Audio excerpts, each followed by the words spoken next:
This is MAURICIO Herrera, and you're in the concrete jungle.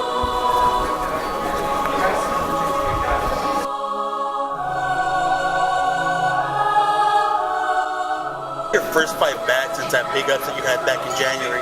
You won the IBF North American Junior Welterweight title. Tell me how you feel about that. Feels really good. Just, I guess, every belt one step closer to a world title. So hopefully I'm getting there, closer little by little.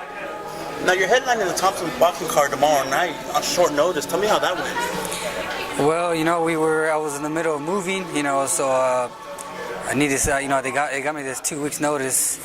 Wanted to take the fight, I've been wanting to fight because I was taking too much time off after the January fight, so took this little tiny tune-up fight, hopefully for another major big fight, and needed it. Now, how does it feel knowing that you were the guy that originally started all these upsets in boxing? It all started with your fight.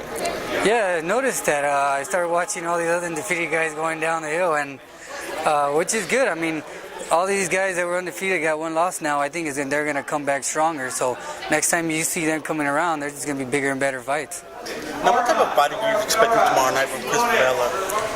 I see a fighter that's going to come in. I think it's going to be a perfect fight for me with my jabs, staying outside, box him.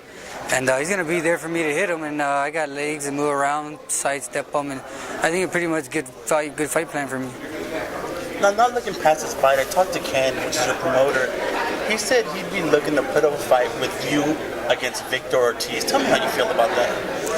Well, I guess Victor Ortiz went up to 147 now. It all depends if you go back down to 140. But, I mean, I'm willing to take on any 140. Anybody who says they're the champion or that's good, I mean, I'm willing to fight any of them. With time, good enough time, they offer me fights too short notice. But with good time, I fight all of them. I mean, I want a Danny Garcia, take those little guys out first. Jesse, all those guys. And then, we'll go for the top 140s. Now, the 140 division, this division is stacked, much like the 135, 147. 140, you have Timothy Bradley, Amir Khan, Marcos Maidana. Tell me how you would stack up against these guys.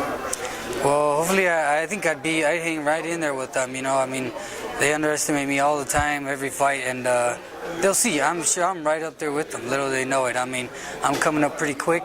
And little by little, everybody's starting hopefully noticing me. And I'll be up there pretty before you know it, and you'll see that I can get those fighters hell. Now, in the short training camp you had for this fight, did you add anything new to this fight, to your fight game? Really just sharpening the jab, trying to make it a little more stiffer, a little more harder.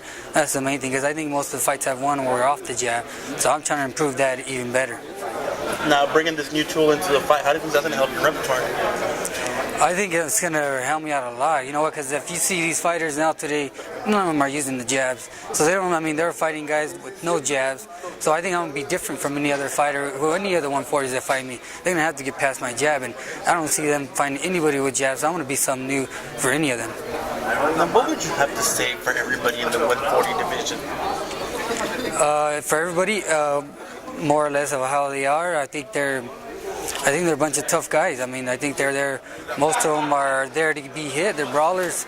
I see very much technique. Some of them do, but you know what? I think I fit right in there with them. So anytime, anywhere, I fight any of them. Now, how do you think you would compare if you were put up against someone like Amir Khan? I think that would be a great fight. I mean, I'd adjust to any of them. I mean, Amir Khan, I feel, has no defense. I think I can go right to him. I mean, he throws shots coming in off balance. I mean, I see a lot of flaws in him, and I think I can take those guys.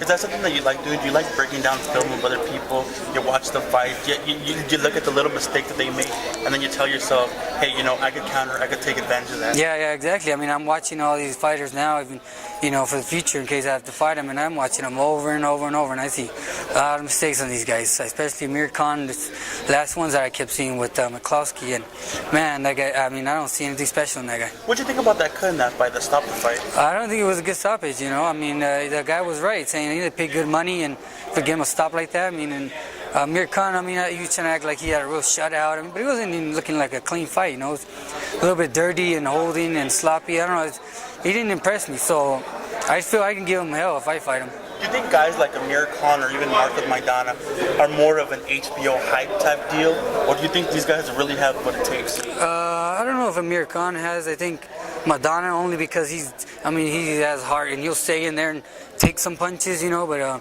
don't think Amir Khan of them will do that. It doesn't look like they like to get hit, the rest of them. Thank you very much, Mauricio. Thank you.